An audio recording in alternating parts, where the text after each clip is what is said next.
মুহতারাম হাজরিন, আব্দুল্লাহ ইবনে খাতাল সে যখন শুনছে 15টার মধ্যে আমার নামও আছে, দৌড়ে যায়া কাবার গিলাফ দিয়া নিজেরা ঢাকছে। কাবার গিলাফ দিয়া ছোটবেলায় আব্বা যখন দৌড়ানি দিত সাদি গুড্ডিও যাইতাম বাসায়।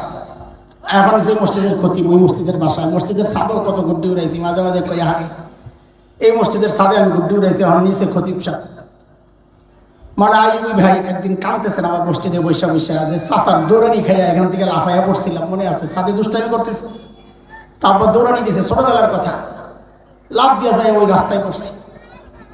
তো সেই মসজিদের মেম্বারে বসে এখন বয়ান করতেছি, বলতেছেন আর কাঁদতেছেন। তো দৌড়ানি দিলে মাঝে মাঝে ঘরে আইসা পাটি ছিল যে পাটি, আগে পাটি বইটা দরজার সিপার রেখে দিত না, ওই পাটি আস্তে করে উঠায় মাথার উপরে দিয়া চুপচাপ দাঁড়ায় থাকতাম। তো আমরা তো পোলা পাই না ছিলাম, আব্বাই তো আর পোলা পাই না, আব্বা তো দেখতেন নিচে দিয়া পাও দেখা যায়, কিন্তু উদ্দেশ্য তো ভয় দেখানো, মারা তো উদ্দেশ্য না। তো আইসা ওই পানির মধ্যে কটা বাড়ি দিত, এনে বাড়ি দেয়, এনে বাড়ি, কই গেল আসলে তো জানি ভিতরে আছে। আব্দুল্লাহ ইবনে খাতাল দৌড়ে যায় কাবার গিলাফ দিয়ে নিজেরা ঢাকছে, কিন্তু নিচে দিয়ে তো পাও দেখা যায়। ছোটবেলার একটা গল্প মনে পড়ছে হঠাৎ করে, পোলা বাইরের সামনে কি কমুশন, নতুন বউ গেছে শ্বশুর বাড়িতে, তো পিড়ার মধ্যে বৈশা ভাত খাইতেছে। পিড়া চিনেন নি? পিড়া এখন তো আপনাকে চেয়ার টেবিল আয় পোলা মানে পিড়া টিড়া কিছু বুঝে না, পিড়ার মধ্যে মধ্যে ভাত খায় নতুন বউ, হঠাৎ বায়ু আইছে একটা, এটা স্বাভাবিক বিষয়, এটা তো সবারই যেটা আসে, এটা নিয়ে হাসার কিছু নাই।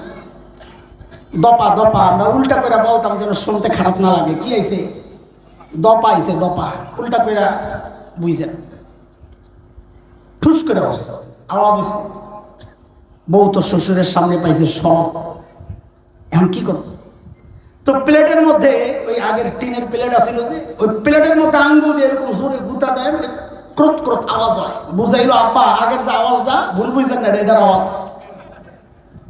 শ্বশুর চিন্তা করছে বুড়ি বৌমা নতুন আইসে, বেচারি শরম লাগতেছে, এরকম তো মাঝে মাঝেই করবো, একবারে শরমটা ভাঙ্গা দিই তো আর এই কাম করবো না।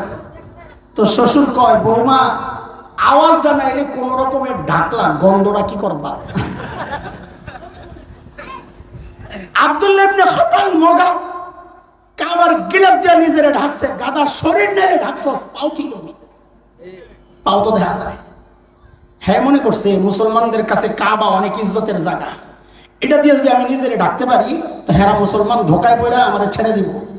যেমন এখনকার কিছু মানুষ নির্বাচন আসলে অথবা নিজেরে বাঁচানোর জন্য বুঝে মুসলমান হিজাবরে পছন্দ করে, টুপিরে পছন্দ করে, তো দেখবেন আস্তে করে সারা জিন্দিগি মৌলবি করে যা অত্যাচার নির্যাতন করার কইরা গুতাইয়া খুচাইয়া বিপদে পড়লে আস্তে টুপি টাপি মাথায় দিয়ে হাসান বসরি হয়ে যায়। আছে না? নাই কথা বল না, আস্তে হিজাব লাগায় আর আবে বসরি হয়ে যায়, কথা বলেন না। শিখছে আব্দুল্লাহ ইবনে খাতাল থেকে, দৌড়াইয়া যায় নিজের কাবার গিলাফ দিয়া নিয়ে ডাকছে, মনে করছে মুসলমান কাবার ইজ্জত করে, গিলাফটা গায়ে দিলে মনে হয় আমরা ছেড়ে দিব। আমরা এগুলো বুঝি, তোমরা এই টুপি মাথার মতলব। হযরত আলী তো দেখছেন দূরের থেকে পাও একটা দেখা যায়, দিছেন দৌড় তলোয়ার লইয়া, দেখা দেখি আরো দুই সাহাবী দৌড় দিচ্ছেন যে আলী কোন একটারে পাইছে, নাইলে দৌড় দিত না, আমিও লগে যাই যদি গুতা একটা দিতারি। কারণ কি খেয়াল করেন, যে নির্যাতন মুসলমান সইছে সবার দিলের মধ্যে এত জিদ আর রাগ আর ক্ষোভ প্রতিশোধের, কিন্তু আল্লাহর নবী সব আটকায়া দিছেন।